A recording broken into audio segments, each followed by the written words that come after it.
안녕하세요. 농부네 농장입니다. 오늘은 7월 4일입니다. 제라늄 장마가 끝나고 지금 온도가 한 35도, 36도 올라가고 있습니다. 그러면은 온도가 올라갔을 때 관리 요령에 대해서 알려드리겠습니다.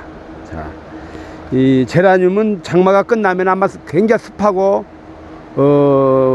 습하면서 온도가 만 35도, 40도까지 올라갈 수가 있습니다.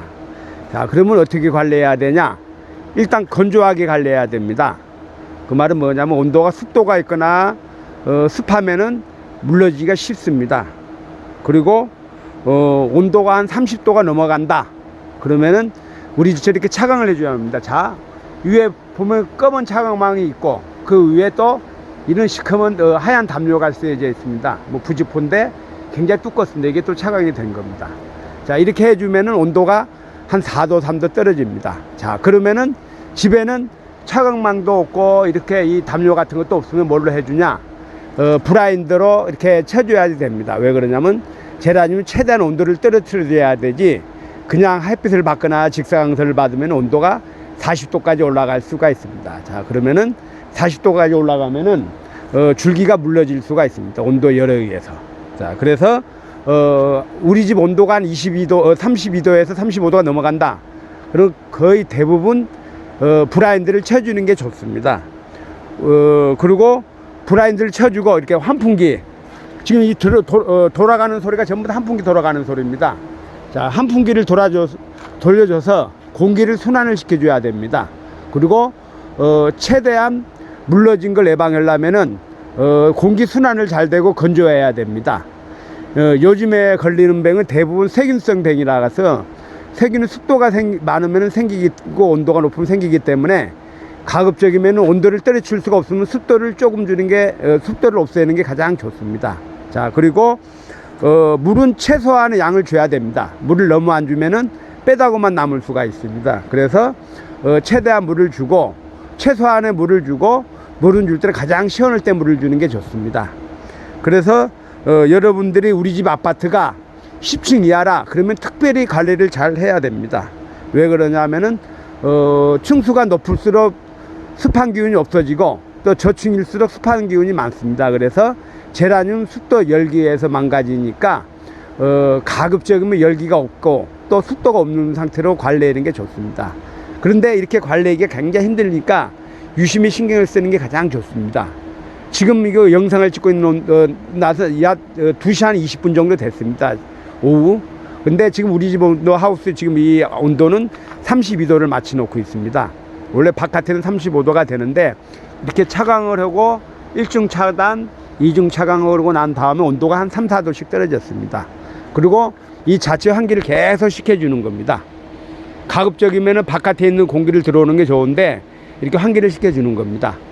자, 이쪽에 열어놓은 이유는 이제 뜨거운 공기가 위로 빠지라고 해놓은 거고, 이제 상황에 따라서 많이 치고 적고 치고 이렇게 하시면 됩니다. 자, 여러분들도 집에서 상황에 따라서 브라인드를 많이 치고 조금 치고 이렇게 하면 됩니다. 상황이라는 게 온도에 따라서 햇빛 강도에 따라서.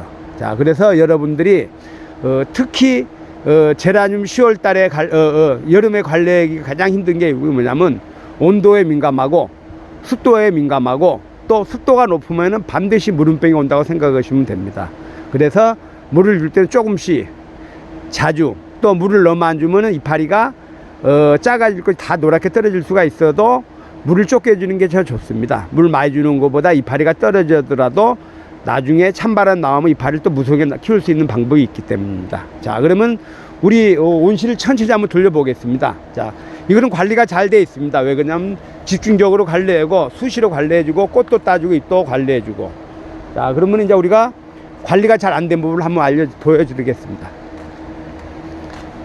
자, 이것은 관리가 잘 안 되고 있습니다. 모주인데 이렇게 관리하는 거고 안 하는 거 이거 다 꽃대를 따줘야 되는 겁니다. 이걸 안 따주면은 여기에 습도가 쌓이면서 물려듭니다. 그런데 왜 이렇게 관리하냐? 그래도 물을 안 주는 게 낫습니다. 물을 주는 것보다 안 주는 게 더 살 확률이 많고 물기가 있으면 이렇게 썩어질 수가 있습니다. 이렇게 끄트리가. 그래서 이렇게 노랗게 된 걸 갖다 따주라는 거고, 제라늄은 빼다고만 남아도 가을철절에 찬바람이 불면 다 싹이 나오기 때문에 뭐 너무 걱정을 안 하셔도 됩니다. 왜 그냥 이렇게 다 빼다가 남아도 줄기만 살아있어도 다 가을에 찬바람이 불면은 싹이 다 나오게 되어 있습니다.